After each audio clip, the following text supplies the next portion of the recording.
Have you heard of this guy called Dylan Thomas?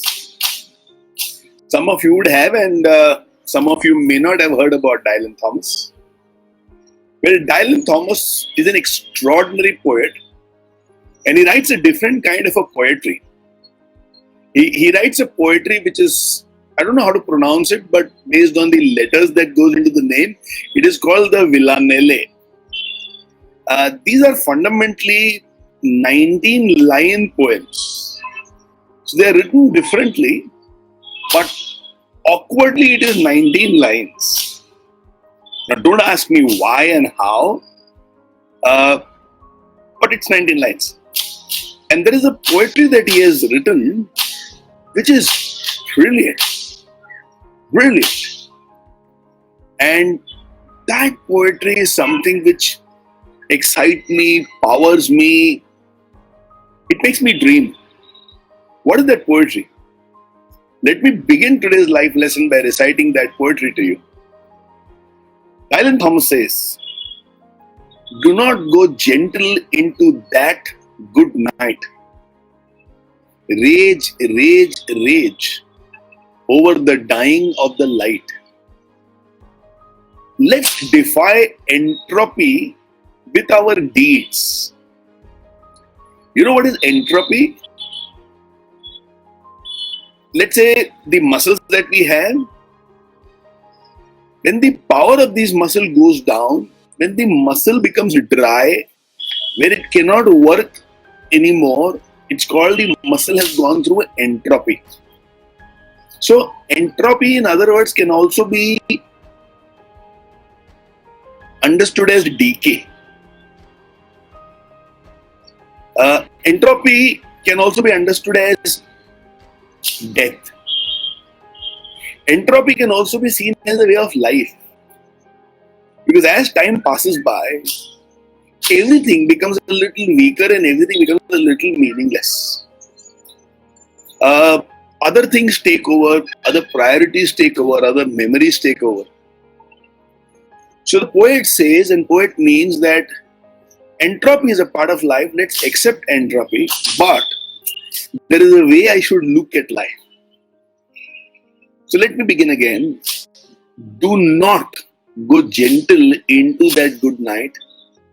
Rage, rage over the dying of the light. Let's defy entropy. Now that's his appeal to us. Let's defy entropy. How? He gives four suggestions. Let's defy entropy with our deeds, with our poems, with our movies, with our speeches. And then he goes on to say, let's defy death with the way we live. Isn't it wonderful?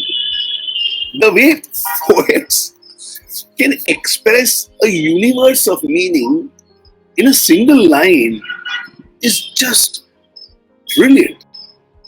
Just brilliant. So he says, let's defy death with the way we live. And next sentence is even more beautiful.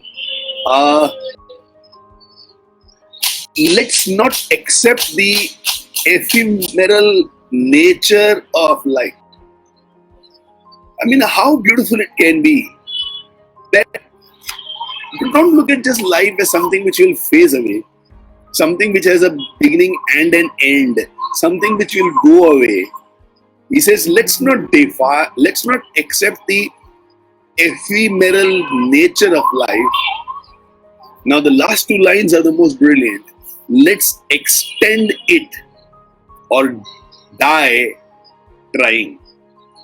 Let's extend it or die trying.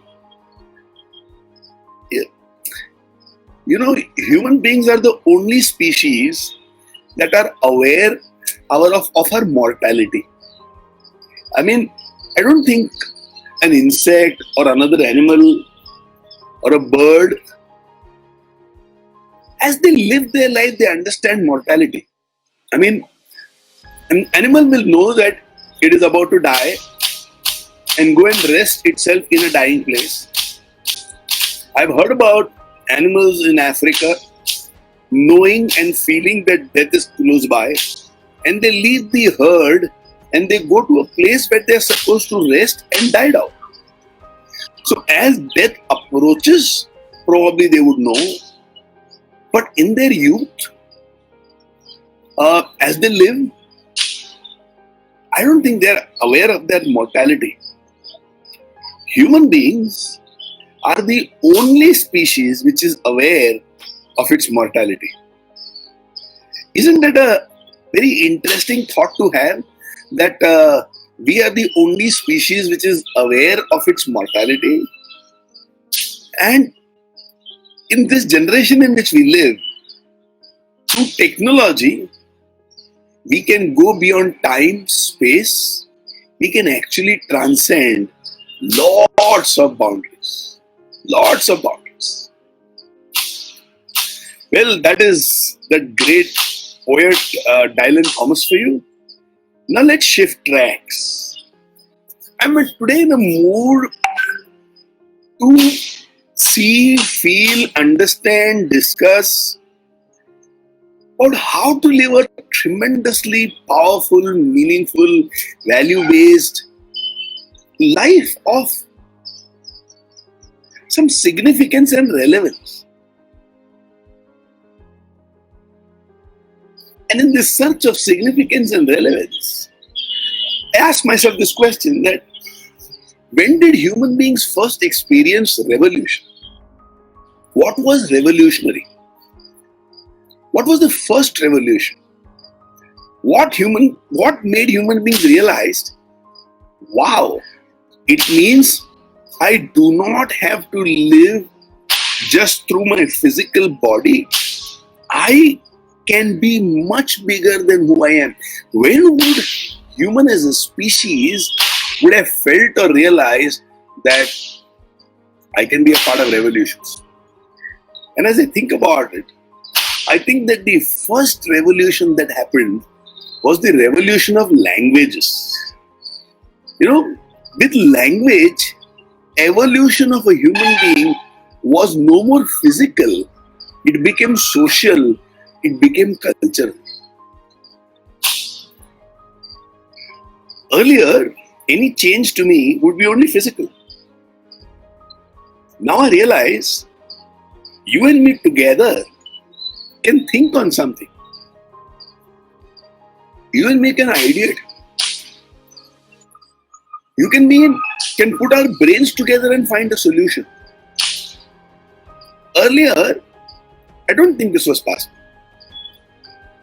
Like in the animal kingdom, different animals may not come together to find a solution.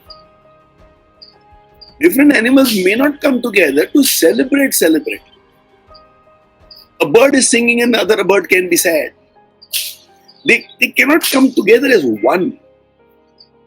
And I think language makes that happen. Today you and me are conversing. It is because we have a language.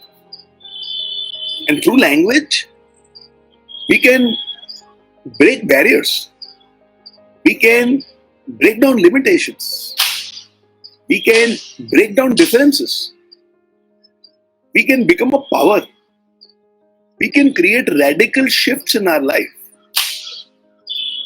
So I have a tendency to believe that the first revolution was the revolution of language. With language came togetherness, came society, came families. With language came culture. Today, if you ask a life schooler, how are you? Chances are very high they will reply to you, I am on top of the world. Now, this language has become a part of our culture. Language makes radical things possible. Radical things possible. Like poetry. Poetry is only possible because of language. And it is poetry which ignites us, right? You listen to some poems and you are filled with power and zest and drive and dreams. See, Language. Unfortunately, any radical thing or any great thing will also have its side, the other side. Language, when not used properly, can also lead to breakdowns. Post language, what are the other things which created revolutions? Now, to me, post language was the discovery of fire. Again, fire changed everything. With fire, we could start cooking. With fire, we conquered the night. With fire, time expanded into 24 hours. With fire, the ability of a human being went up brilliantly. With fire, now we could also deal with some cruel animals effectively. With fire, later on steam engine came into being. Fire revolutionized human lives. That is why when we talk about revolution and power and drive and ambition and goals, we always speak about there is fire inside that person. When we say there is fire inside a person, we are speaking about a person who is driven and who is going to do a lot of things. Person who is not going to stop, who won't recognize just obstacles present and give up. Today this smoothie made by Bharti is yummy, very, very tasty indeed. With fire, life transforms. I need fire for millions of things today. So the next revolution in the life of human beings was fire. And then there was the wheel. Wheel increased mobility. Wheel made us control the world in which we live in. Today, if you look at life and today, if you look at the world, you might think that life without a wheel is kind of impossible. Okay, I'm going to change the angle of the camera a little. So bear with me. Now I think it's proper. So wheel brought about a lot of changes in the life of a human being. And then came technology. And today, let's say we are in the world of technology.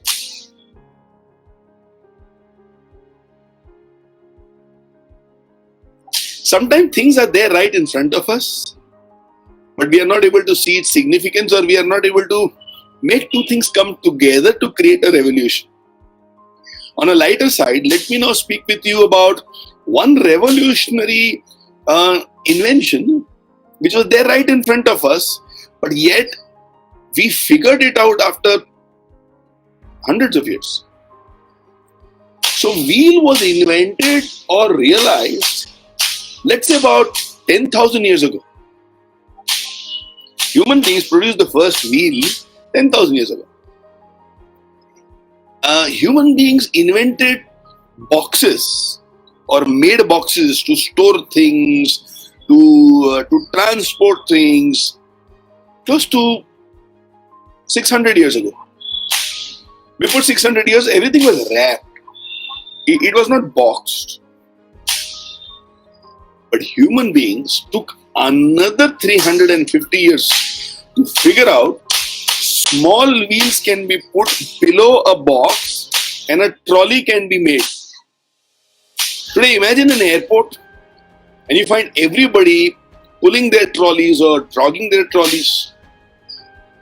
Today, go to a railway station, you will find people pulling their bags by themselves because there is a trolley. Can you think? Can you imagine? Can you comprehend, understand? Human beings took 350 years after they've invented a good box to figure out the wheel that we knew for 10,000 years can be put below this box and life can be made easy for all of us. Innovation sometimes is right in front of our eyes, But we just need to figure out how to put things together. Well, let's move from wheel and let's move into technology. A supercomputer which costed $8 million to build, which was half a building size, was created 40 years ago.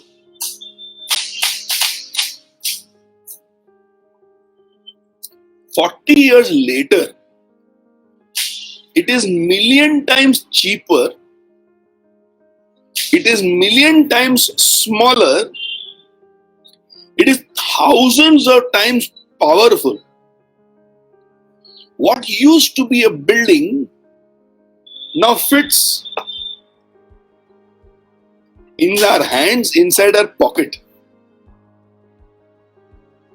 Isn't that interesting about how things change radically? In 5 years, what do you think will be the size of the phone or the size of a computer?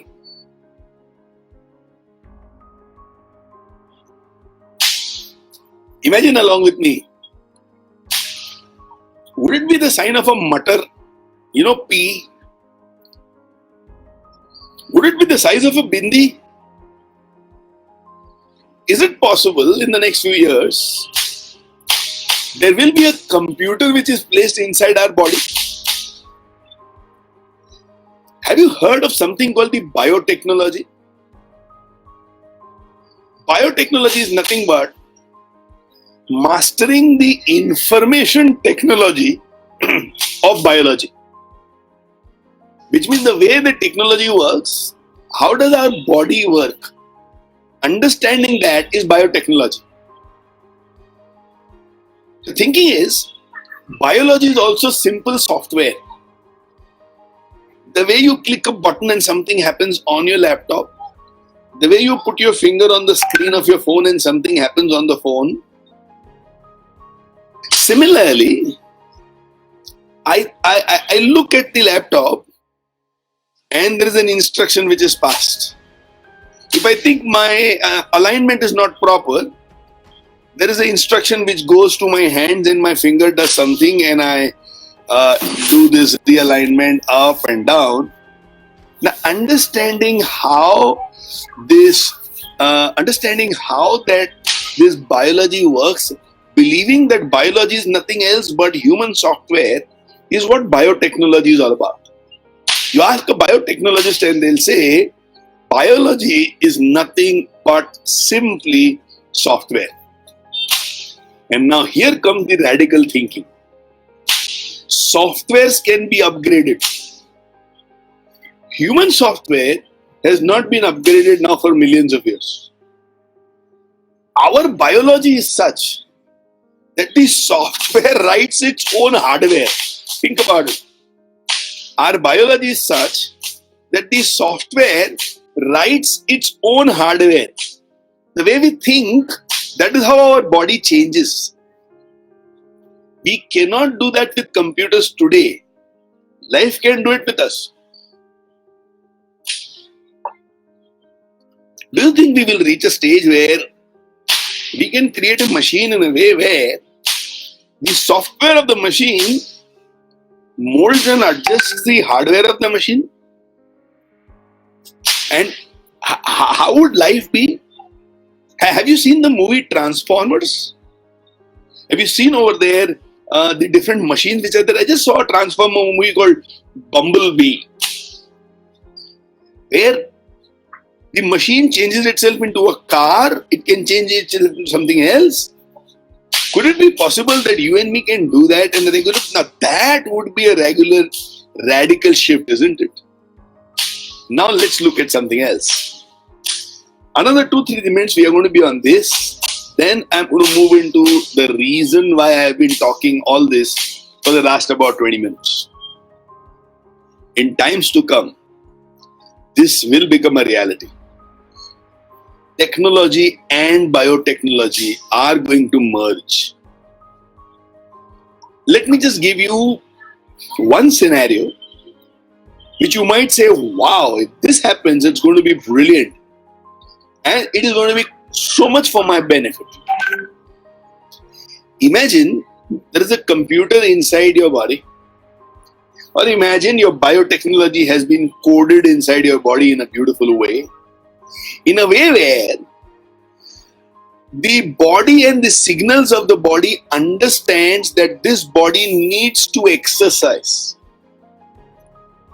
Now imagine the moment the body understands the need to exercise, it stops doing everything else till the quantum of exercise which is required has been done. Now imagine accordingly the body can accept food or the body is denied food. Let's say I am a diabetic and my sugar levels are 200. I see the best of Rasagulla in front of me. Now imagine, now the body is made in such a way that I will not be able to eat that Rasagulla at all. How beautiful will that be? Wouldn't that be really exciting? Where everything that we do to destroy our body, we won't allow ourselves to do that. Would you like to live in that age where something like this has already happened? Or would you say, nahi baba nahi, मेरे को अगर खाने की इच्छा है और वो मेरे शरीर के खिलाफ है तो भी मुझे खाने को चाहिए यार.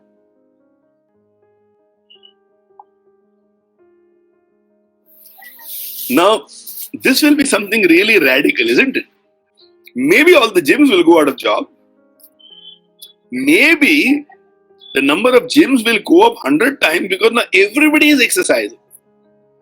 Can you imagine a nation where in our country everybody exercises and everybody is fit? Wow. What a beautiful thought to have, isn't it? But this thought is a radical thought. Here comes a reason for me to talk about all these things in today's life lesson. One way to live life is to live life where I can say everything is fine, सब अच्छे से चल रहा है. Sometimes I believe we very immensely underestimate ourselves. We don't believe that we are capable of doing great things.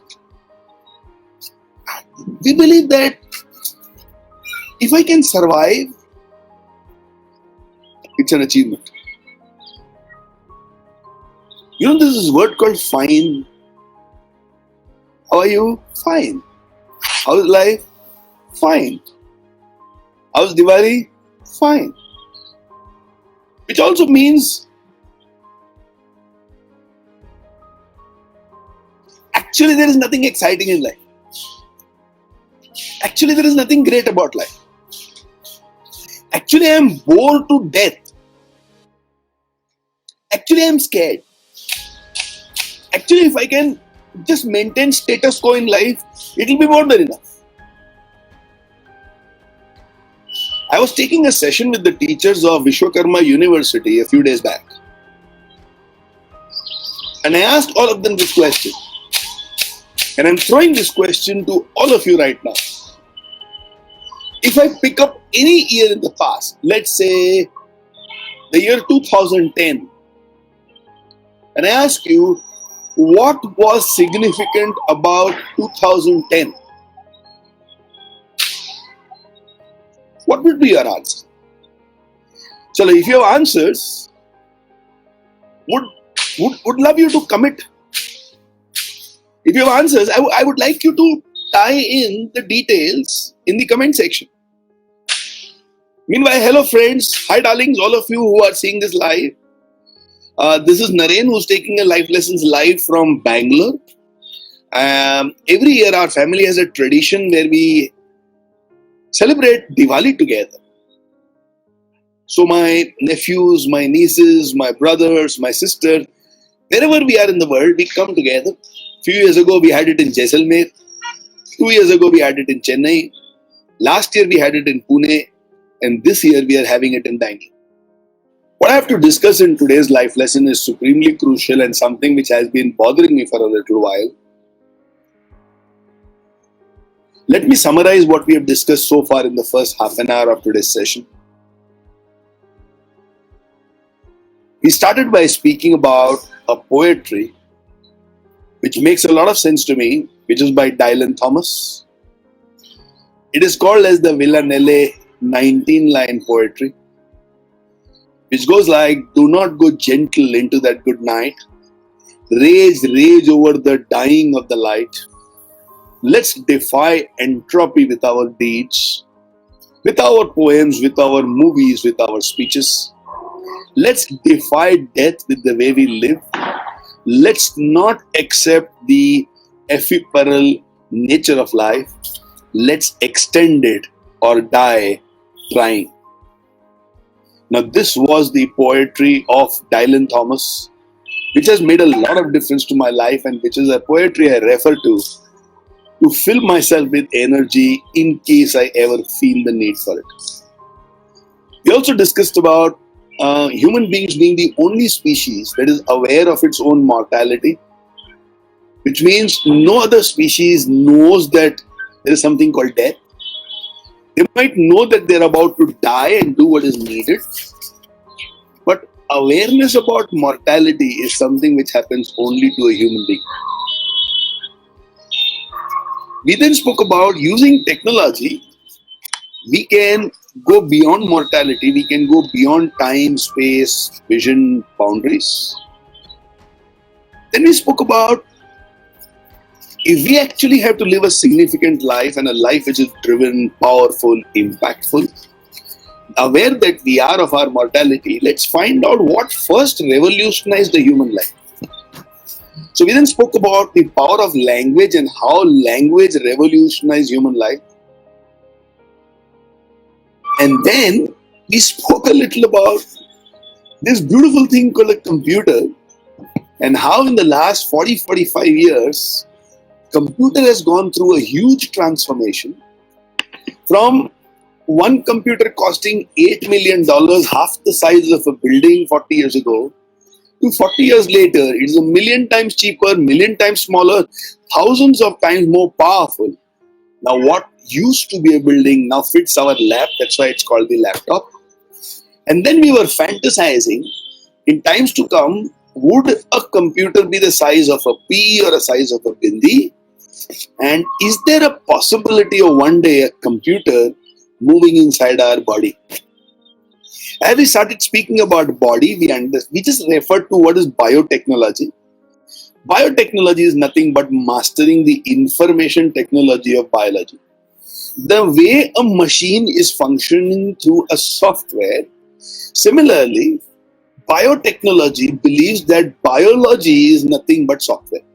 Now, which means the software over here gave the instruction to the hands did something, and the eyes saw something, and all this is going as information to my central nervous system.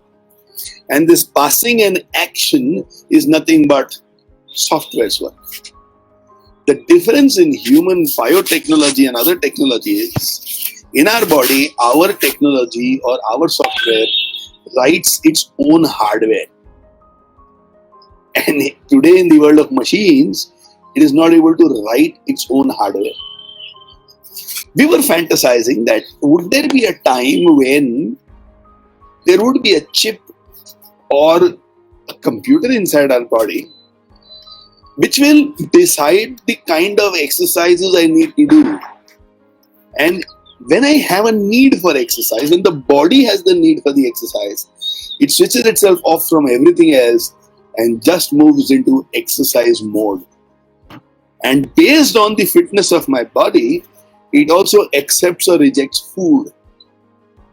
Now, this is what we were talking about.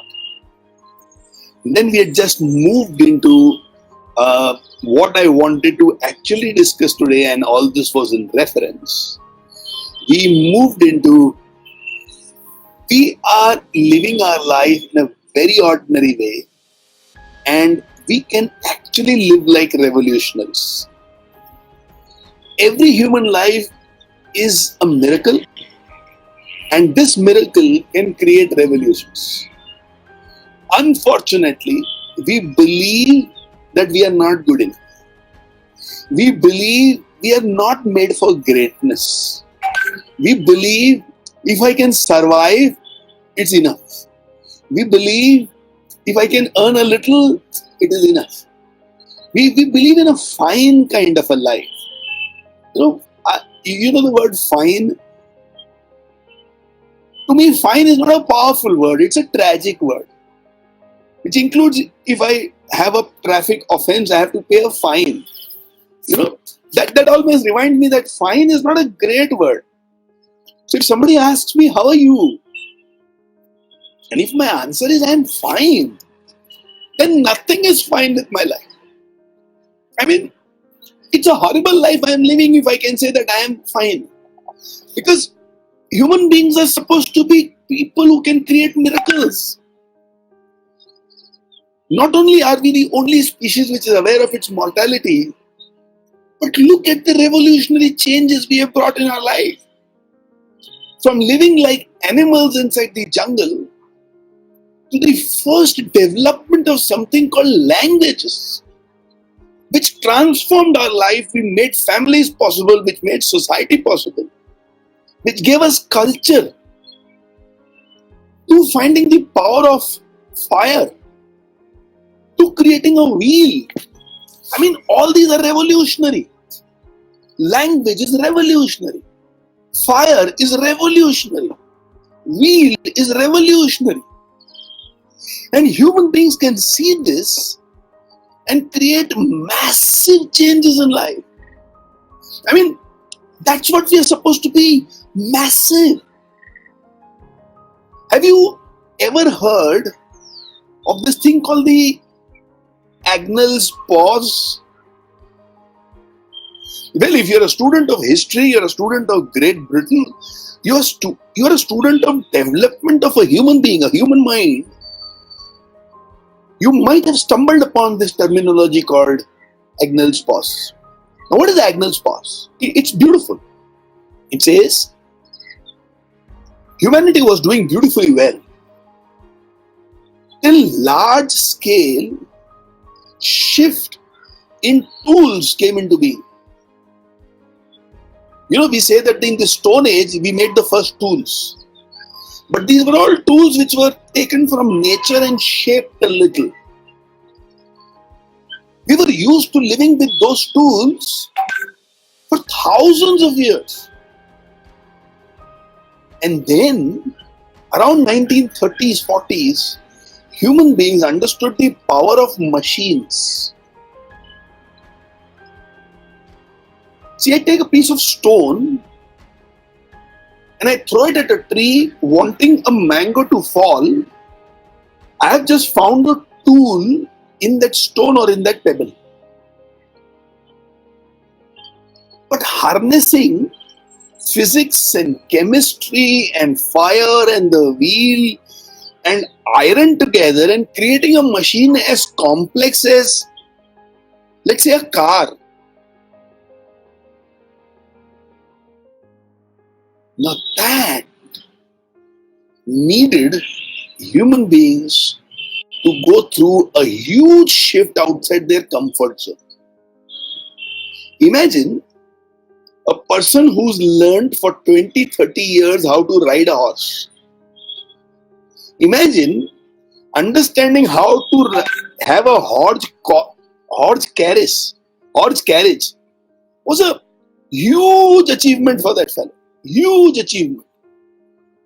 Now, for that person who has ridden a pony and then a horse, and then learning how to use the reins to control a carriage was like, I am great, I am awesome, this is the best I can be. And then a car was invented. Now, the intention of that human being was to travel from point A to point B. Let's say to travel from Pune to Bangalore. Earliest he would run, he would walk. Then he found the horse and he said, "My God, you are too good, man." Then the horse carriage, which was much more comfortable than the horse. And now a car has been made.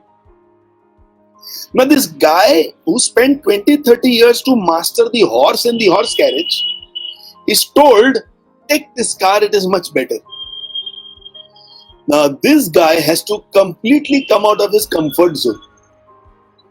His comfort zone says, काय को पंगा लेता है? अरे घोड़े गाड़ी से पहुंचेगा ना?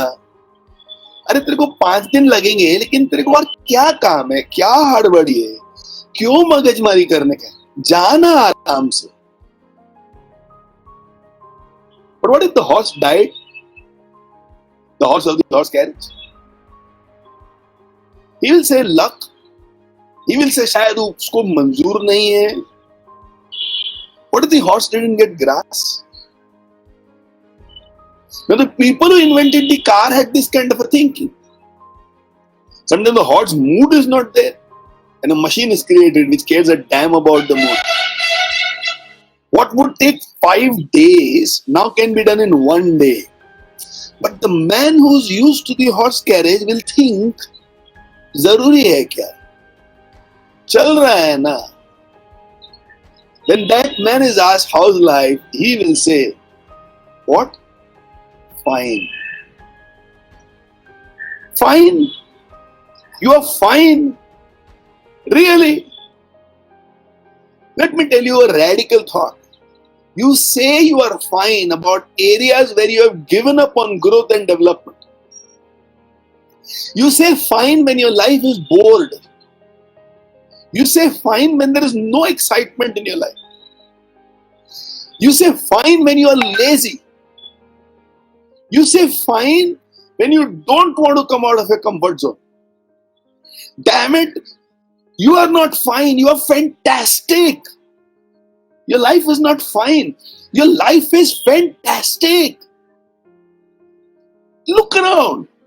There are a million ways to be excited. And you are just fine. You seem to have found the inner snooze button, where an idea pops in and you seem to press that snooze button and say, go back to sleep. It's not required for you to wake up and do something radical in life. Hey, come on. Don't wait for things to happen to you. Let's make things happen. Find your energizing button, an activation button inside you which makes you believe you are awesome, man. You're awesome. You can do something classic. Believe that revolution can be created. Yeah, I know. Routines. See, divide routines into 2 kinds. One, routines that help you to win versus routines that will just help you to be fine. Routines which is required for us to survive, like taking bath, having food 2-3 times a day, having a juice in the morning. These routines are required. But if these routines are all that you want to do,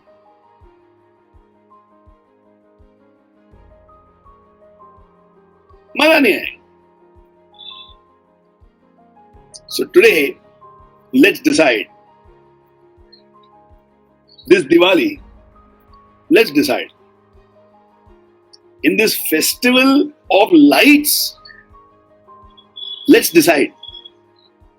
I am not going to live a life where I say I am fine. I'm going to live a life where I'm going to say I am on top of the world. I live a life where I should say I feel empowered. I will live a life where I can say, oh boy, my life is super exciting. I will live a life where every morning when I wake up, I am enthusiastic, आज कुछ कमाल करेंगे. And every night when we go to sleep in the night, we should be able to say, मजा आ गया. Let's shift our life from a life that is nano, chutku, to a life that is galactic. which is something which must resonate with the entire galaxy.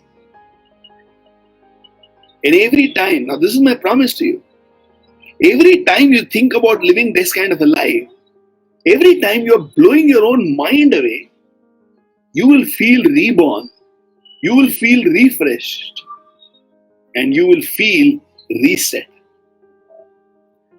The Navy SEALs of the US are supposed to be the mentally strongest and the physically strongest in the whole world.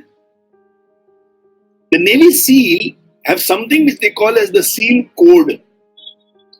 They read this multiple times every day, and even when they're on autopilot, they know these words. Let me read out the Navy SEAL code to you and find if this is how you want to live your life. I'm going to read out just a small excerpt. And the excerpt says, I will never quit. I will persevere and thrive on adversity. My nation expects me to be physically and mentally stronger than my enemies. If knocked down, I will get back up every time. I will draw on the remaining ounce of energy to protect my teammates and to accomplish our mission. I, the US Navy SEAL, is never out of the fight. Let's just take this paragraph. First sentence from the excerpt. I will never quit.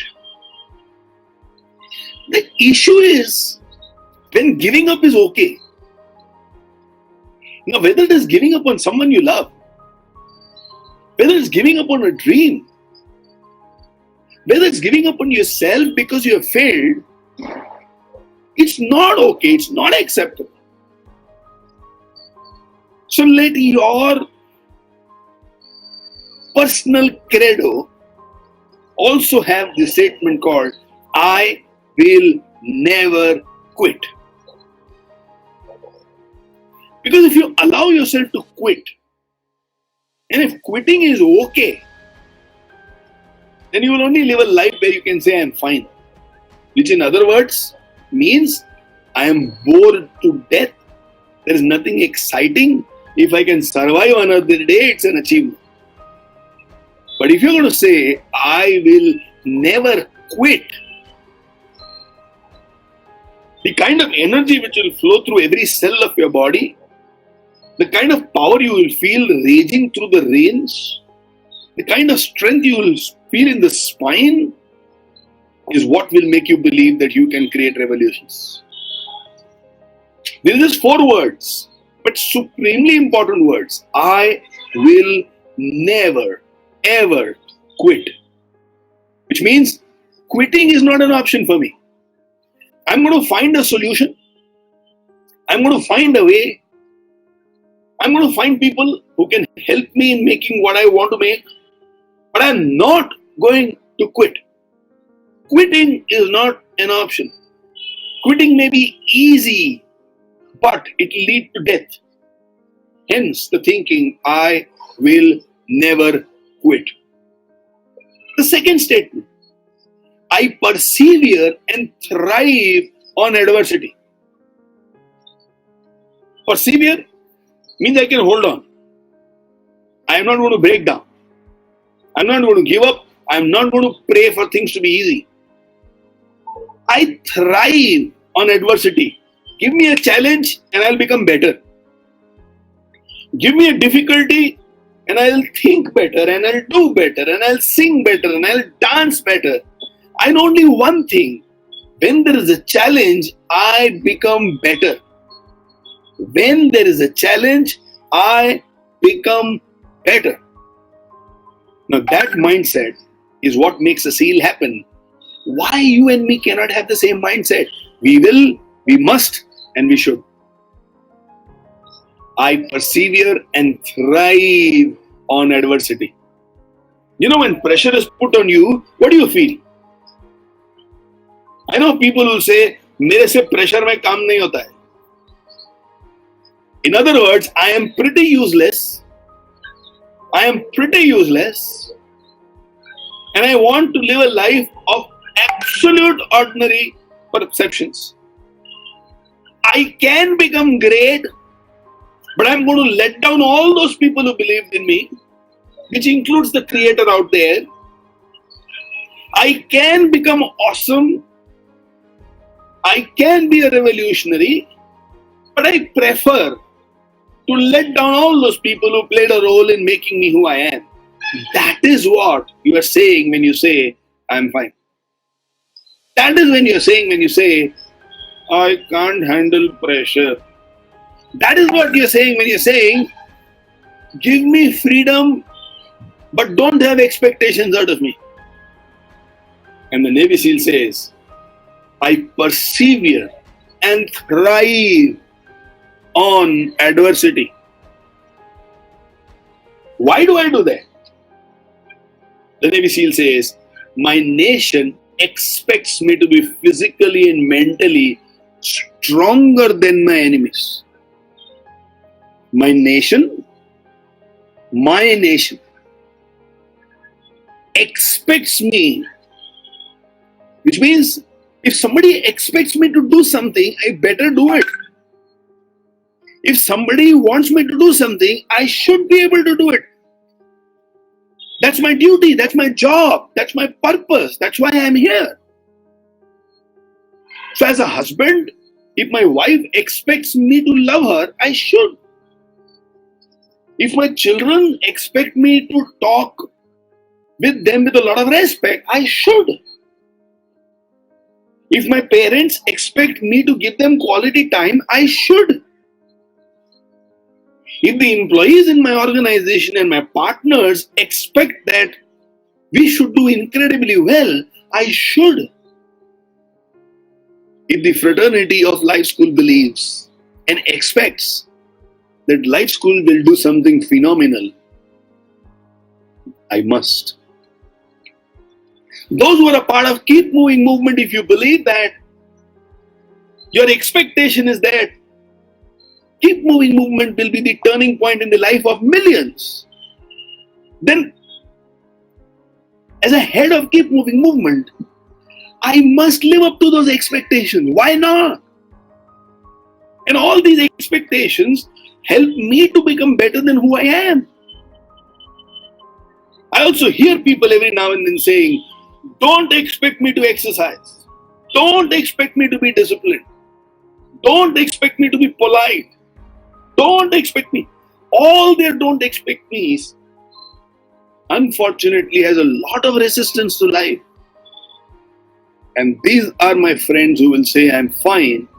And unfortunately, they'll say, I'm okay by being fine. They're not dreaming that they want to live a great life. And that, to me, is an issue. The Navy SEAL says, I will not quit. I will persevere and thrive on adversity. My nation expects me to be physically and mentally stronger than my enemies. Your family expects you to be physically and mentally stronger than the obstacles. Your organization expects you to be physically and mentally smarter than every competition out there. And these expectations is what will help us to explore our life. All the relationships that we have are based on expectations. There are some expectations which is right expectations.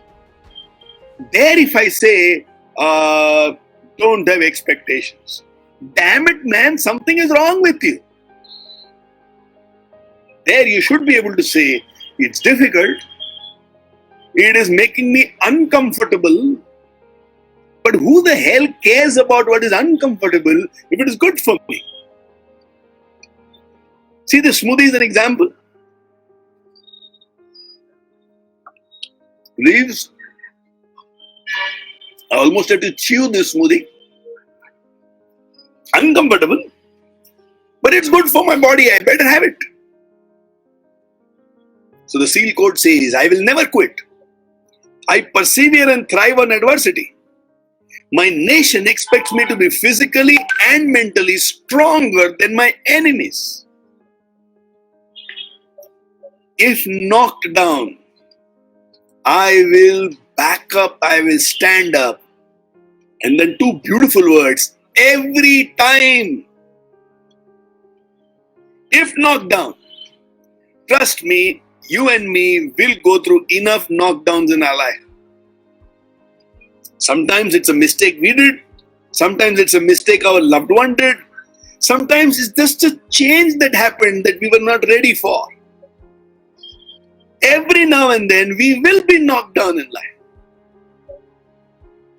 When I speak with people, sometimes they'll say, how many times will I be tested? How many times do I have to go through this?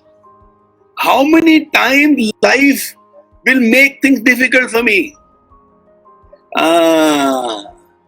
All these words, all these phrases are nothing else but I want sympathy from the world. I want sympathy from my loved ones. I want sympathy from my family. I want sympathy from everybody who knows me. But ऐसा थोड़ा ना होता है. The Navy SEAL says, if knocked down, which means I will do my best to ensure that I don't get knocked down. But if knocked down, I will get back up every time. And imagine if this is the hardware. Imagine if this is what you're thinking. Imagine this is your belief system. That every time I am knocked down, I am going to rise. I mean, what kind of a life you will live? What kind of passion will flow through your nerves and your veins? What kind of a brightness and shine will be there in your eyes? You know, I was seeing a TV serial along with my wife. Bharti loves the TV serial right now, which is Choti Sardarni. And there the child tells the father, इस बार हम सबको ना happy Diwali नहीं wish करेंगे, हम सबको लंबी Diwali wish करेंगे. And when the father says लंबी दिवाली, ये कहाँ से सीखा? It points to the mother and says, ये ना मम्मी ने मेरे को बताया कि दिवाली सिर्फ हैप्पी दिवाली नहीं होगी इस बार ना लंबी दिवाली होगी. What a brilliant idea. So Diwali is not restricted now to Dhanteras and Roop Chaudas and Choti Diwali and Badi Diwali and then next day Pujan of the books and then Bhai Dooj. It's no more about 5 days. Can I think Diwali will last forever? Now this is possible when there is a spark in my eyes and there is fire in my belly and there is energy in my brain. And that happens when we believe in words like these. I will never quit. I will persevere and thrive on adversity. My nation expects to be physically and mentally stronger than all my enemies. If knocked down, I will get back up every time. When you think like this, life changes. And that's when you think, actually, you can also have a Lambi Diwali this time. A Diwali which will start at this Diwali and it will continue till the next Diwali. Can you imagine if that is the kind of life we have? Can you imagine that kind of a life? You start celebrating this Diwali and you say, इस बार दिवाली ना 1 साल चलने वाली. And this becomes the motto of your life. हर बार दिवाली आएगी ना, ये दिवाली 1 साल चलाएंगे. ये कमाल हो जाएगा यार. अच्छा, my friends, those of you who are watching this and if you like what we are discussing, why don't you tag a few friends where you believe those friends will really like these insights? Why don't you share it with some people where hundreds or thousands more people will get benefited out of it? And as you are listening, if you can keep commenting, like Prashant has written, never give up in any situation, challenge will make you better. So when I read your comments, I understand, oh, this is what somebody has liked out there. So when Joe writes, if knocked down, I'll get back up every time, superb. Now when she writes that, I understand, this is going to become the anchor of her life. Similarly, if there is a statement which you believe or a concept that you believe, which we are discussing right now, which is resonating with you, which is clicking with you, note it down in the comment section so that I understand. One, you have liked it, and two, you have not simply kept me on live and gone somewhere else. And your attention is not with me with something else. Okay, naughty, come back. Coming back to the Navy SEALs. Then the Navy SEAL says, I will draw on every remaining ounce of energy to protect my teammates and to accomplish our mission. मतलब जुनून ऐसा है कि जो करना है जब तक कंप्लीट नहीं हुआ ना, तब तक मरेंगे भी नहीं यार. मतलब मौत को भी बोलेंगे जरा होल्ड ऑन करो यार. मौत को भी बोलेंगे भाई थोड़ा टाइम है यार. मौत को भी बोलेंगे यार कुछ चीजें हाथ में लिए जरा उसको कंप्लीट करने दे, फिर तू आना आराम से. I mean, imagine the power within you when you can say, I will delay death for some time because my work on this planet is not completed yet. What kind of a life will you live in those moments? Mind-blowing. Rather than thinking of how to meet your EMIs and then that person did not wish you on Diwali, or why should I wish that person first? Short, these are insignificance of life. Focus on the big picture. And the big picture is fulfill your mission. And the last statement, I am never out of the fight. I am never out of the fight. Which means I am not given up. Which means as long as I am alive, I will always believe in my dreams and go ahead and make my dreams a reality. Now this is what it means when they say, I am never out of the fight. Now the enemy, situations, life, complications might say, this person won't be able to bounce back. They won't be able to get up on their feet. But your mind says, I am not out of the fight yet. You know what this means, what the Navy credo means? It means that I'm going to live a life which is not fine, but I'm going to live a life which is on top of the world. I'm going to live a life which is powerful. I'm going to live a life with a sense of mission. And I am willing to change and I am not resisting change. If change is what will help me to live a better life, I'm going to change right now and not later on. Coming back to the Agnell's pause, you remember this is where this entire discussion started. When machines and the tools of a human being changed, in a country like Great Britain, where they're used to swords and horses, and they find that now new machines are taking over, big machines are taking over, factories are taking over, manufacturing plants are taking over, and people are used to agriculture and horses. Enough indications were there to say that is the future. The country went through a pause.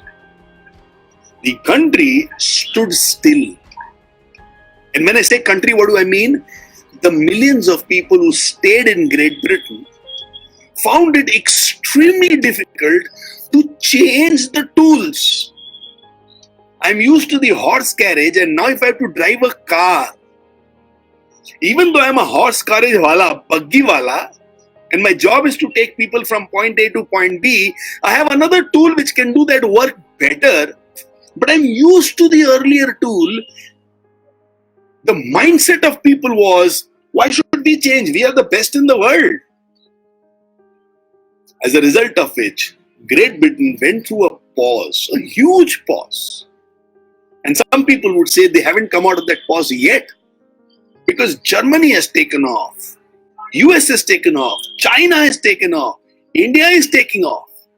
And like that, there are so many countries across the world which have taken off in different industries. Great Britain is through a pause. We haven't heard too much about breakthroughs in technology, in finance, in ideas coming from Great Britain. This pause is called as the Agnell's pause. But I know I was great, I know I can be great, but I put my life on pause. In pause means stand still. Pause means Fine. Pause means no change. Agnell's pause is understanding this phenomena. Understanding this phenomena. And accepting I should change, but I'm not. Is your life also going through an Agnell's pause? Is your life also going through an Agnell's pause? Where you know the changes which is required, but you're still hoping something in life will take care of itself and you may not need to change. Do your dreams slowly and steadily look very distant?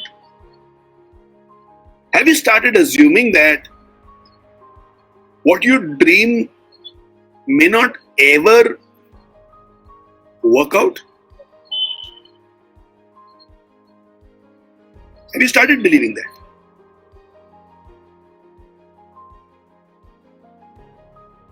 If yes, then you are going through an Agnell's pause.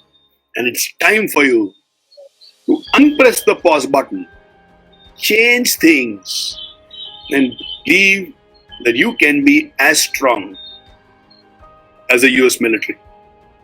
Just take a minute. Pause on what we have discussed. Think about what we have discussed.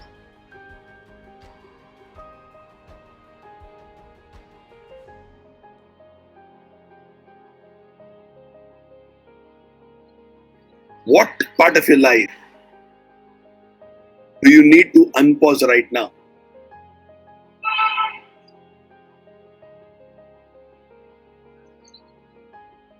What part of life do you need to unpause right now? So many of us live life to protect old ideas rather than to chase new ones. Think about what I just said. Many of us live life to protect old ideas rather than chase new ones. If you have an old idea about this may not work, you would like to protect that. If you have an old idea that bus ho gaya na, you would like to protect that. If you have an old idea which says tere se nahi hoga, you would like to protect that. If you have an old idea of the mistake is of that person and not yours,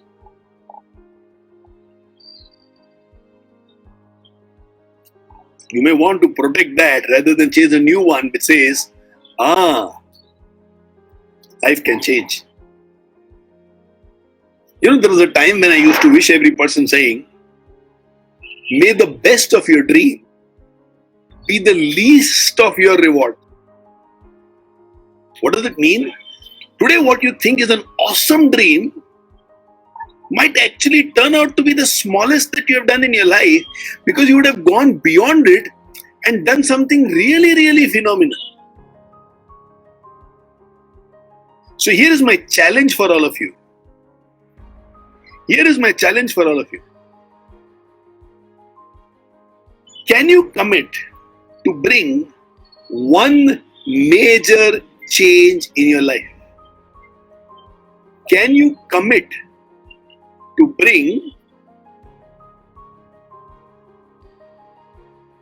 one major change in your life?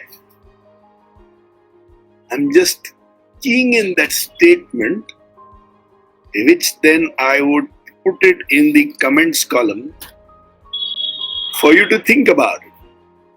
Can you commit to bring one major change in your life? You decide. Change in fitness, fair enough. Change in relationships, fair enough. Change in goals, fair enough. Change in the way you work, fair enough. Change in the way you have thought or held on to something about your past, fair enough. Can you think about one major change that you will bring about in your life? I would request all those of you who are there with me live right now to write. What is that one major change that you can commit this Diwali to bring in your life? What is that one major change which you would love to bring in your life, which has the power to change your life downside up? What is the one major change in your life which you thought is very difficult and maybe not what you want to do, but something which is very important for you, which you will now do in your life? I know Ritesh Shinde is online, and Ritesh Shinde would be excited if some of you say, okay, fitness is going to be a huge change in my life. And I take this Diwali to promise all of you, before the next Diwali, I would have definitely run at least one full marathon. And within 1 year, I will be the fittest I've ever been in my life. Pakka commitment. If possible, if necessary, let's create a group of people who are in the fraternity of Life School and take up a fitness drive and let's do things together. Let's go on a 1 year fitness drive. Maybe break it down into monthly goals. Maybe break it down into weekly goals. Maybe break it down into daily tasks. And remember, I spoke to you right in the beginning of today's life lesson about what if there is a computer chip inside your body which decides this is the exercise you need to do, decides this is the food you need to eat, and only those things goes inside your body which is good for your body, and nothing goes inside your body which is just about taste. Imagine if that kind of a machine is already a part of your body, what kind of a fitness goal would you set for yourself? I think many of us may not set fitness goals in life, scared or uncomfortable about some food that we have to give up. So, I love it. I thought about Girish, and Girish has written that fitness is going to be the major change of my life. Brilliant. Girish, let's do things together. Let's create something where both of us can say, this year is my greatest year ever when it comes to fitness. Arey bahut maza aayega. How can you achieve the biggest goal? Very simple. I will always improve and I will always advance. I will always improve and I will always advance. What am I saying? I'm saying I will always improve and I will always advance. There are only two kinds of people in the world. One kind which is satisfied with the status quo, and their way of defending their status quo is by saying, I did my best and that should be more than enough. That should be okay. And another kind of person who says, I will get things done and I care a damn about my best. If my best is not good enough, I will do better than my best. This is what we call as the getting things done kind of a person. Where there is speed, there is energy, there is a refusal to be hurt, give up, complain.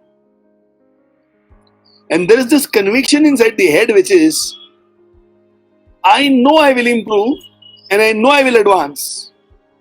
And to improve whatever is required, I'm willing to do that.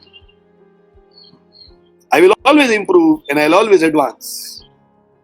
As a result of which, I know even what I did best yesterday,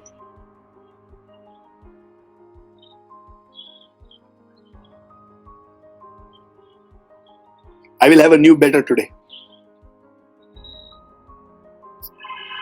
You know, once a guy asked Mother Teresa, why do you work so much with the poor and how much will you do? Haven't you done enough? And this was when mother had 4 orphanages. When she was taking care of about 1,000 orphans. Now this was better than anybody had done in that group of people.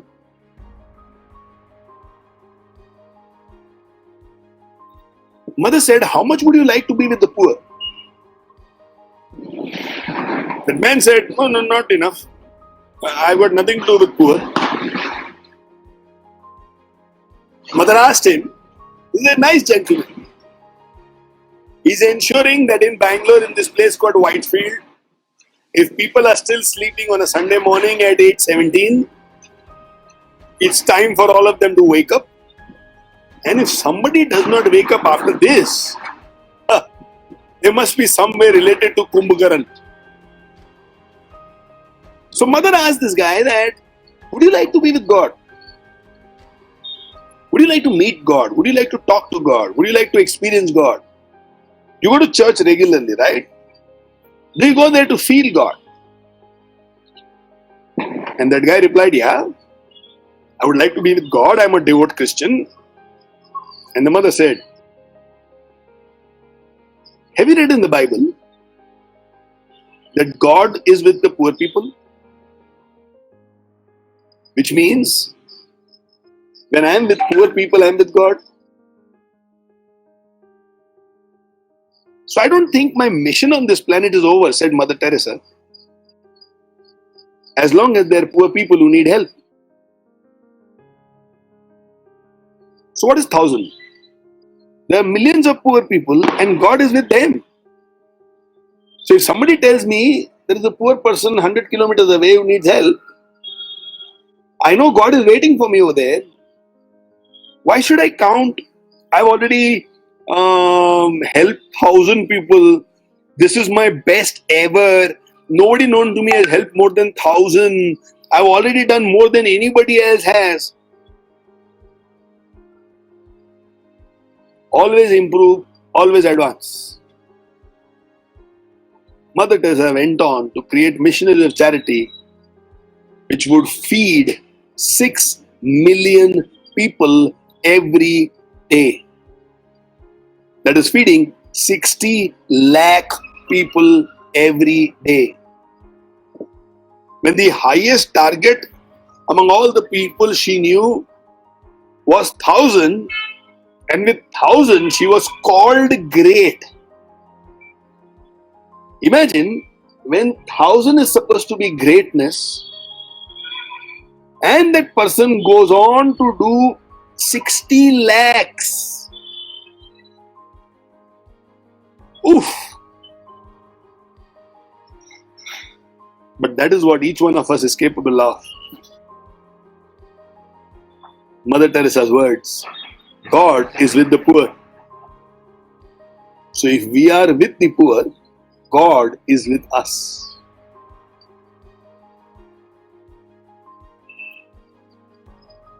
Awesome, isn't it? So don't allow anything to limit you. Always improving. Always advancing. If there are some doctor friends who are there live right now, here is something that I can share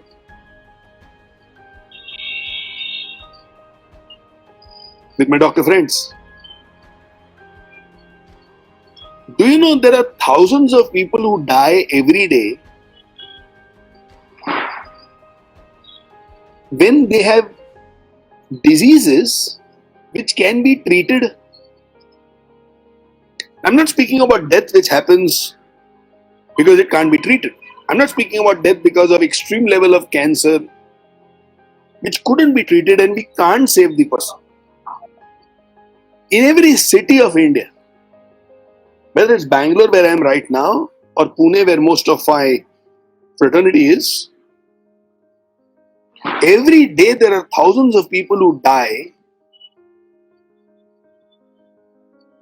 when they have diseases which can be treated. the scale of suffering, when these sufferings can end, rings alarm bells inside.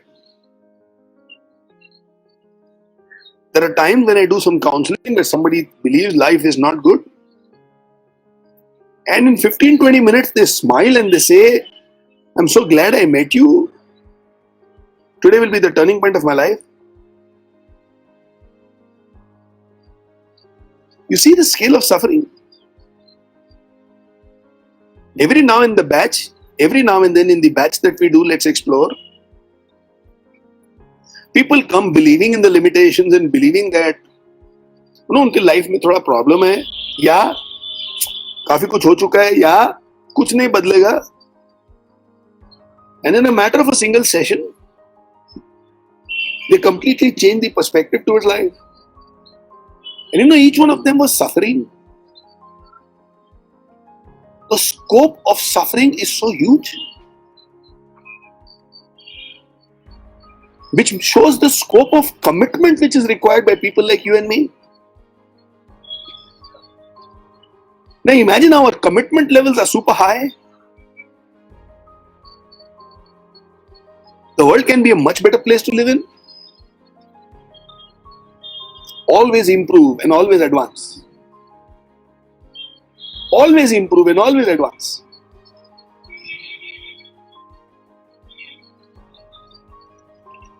When you want to live up to your potentials, some ideas will be wrong, some ideas will be rejected, some sweat will be wasted, but then suffering will become a little less in the world. Imagine a few doctors take up this mission. Within 5 kilometers of where I stay, forget 5 kilometers, within 500 meters of where I stay, no person who has a disease which can be treated will ever have to die. And the doctor goes and talks to 25 people saying, boss, I will do this work free of cost, but some medicines are required. Are you willing to sponsor 500,000, 2,000, 5,000 per month? I'm sure if somebody shows commitment, there will be no shortage of people who will join them. Keep Moving movement is a live example of this. 18 years it's been now, and we have been committed. And hence the movement has blossomed, where today we are able to touch 30,000 lives. But then Mother Teresa did not stop, and we also have no intention of stopping, always improving, always advancing. But when we show the scope of commitment to people, you will see revolutions can happen. Yesterday we had a meeting in Bangalore where there is a possibility of training 10,000 young people in Keep Moving movement. 30,000 might become 40,000 in the matter of 2 months. Because when people see commitment, everybody wants to join people who show commitment. People don't trust us because they know that we may not be committed. We might lose interest. We might give up. We might have different priorities. We might get distraction. So the scale of suffering shows the scope of commitment. Always remember this. Scale of suffering shows the scope of commitment which is required. Just keying it down.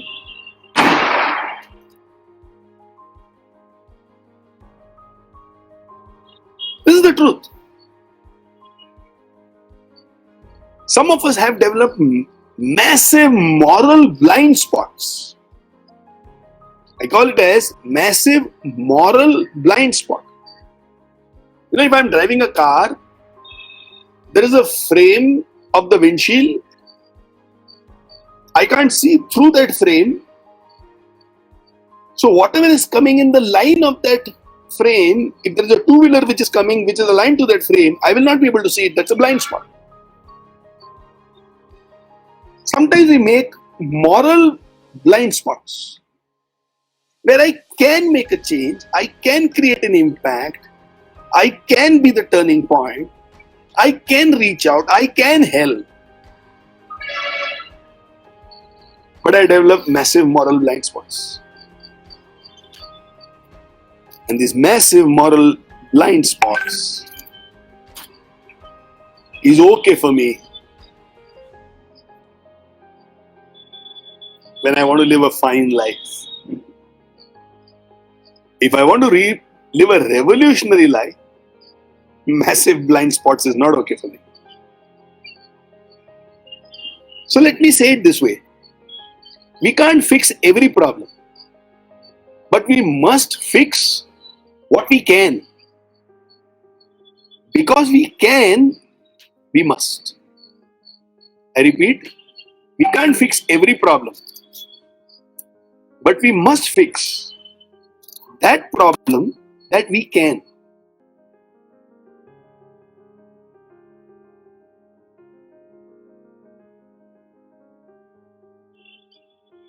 Let me put a stop to the life lessons right now, and let me open it for a few questions that might have come to people as we have been discussing this for the last about 1.5 hours.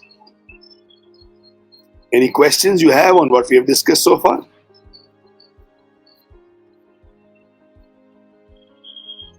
None? Well, then let's end today's life lessons over here with just this thinking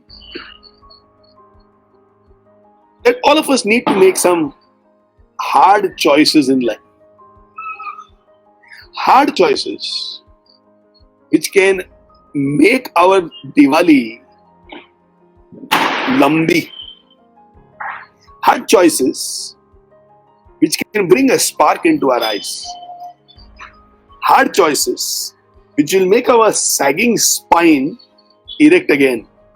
Hard choices which will make us flirt with our own greatness. Hard choices, which is what the poet Dylan Thomas wanted us to live by. To complete today's life lesson, I'm just going to read out Dylan Thomas's words, and I'm also going to read out the Navy SEAL message again. And I hope and pray that each one of us lives an extraordinary life ahead. So here is Dylan Thomas with his villanelle of 19 lines. Do not go gentle into that good night. Rage over the dying of the light.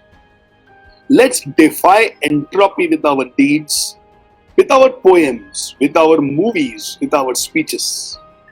Let's defy death with the way we live. Let's not accept the ephemeral nature of life. Let's extend it or die trying. Brilliant, isn't it? Oh, I love it. And here, an excerpt from the SEAL Code. I will never quit. I persevere and thrive on adversity. My nation expects me to be physically and mentally stronger than my enemies. If knocked down, I will get back up every time. I will draw on every remaining ounce of strength to protect my teammates and to accomplish our mission. I am never out of the fight.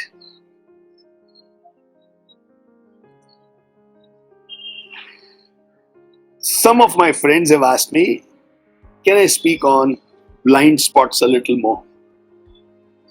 If you go into your home and look around, you will find there are enough things which can be thrown away. It was always there, It was always there as a waste, but we develop blind spot to it and we kind of ignore it. Now that day, if a neighbor comes in or a friend is coming home, you will suddenly want to clean things to make it more presentable. And then when you look around the house, you are looking around the eyes, not from your eyes, but from the eyes of your friend. What might they find ugly? What might they find disgusting? And suddenly, because you can see from their eyes, you will find some things which needs to be rearranged. Which means, all this was existing right in front of your eyes, but we had developed a blind spot around it.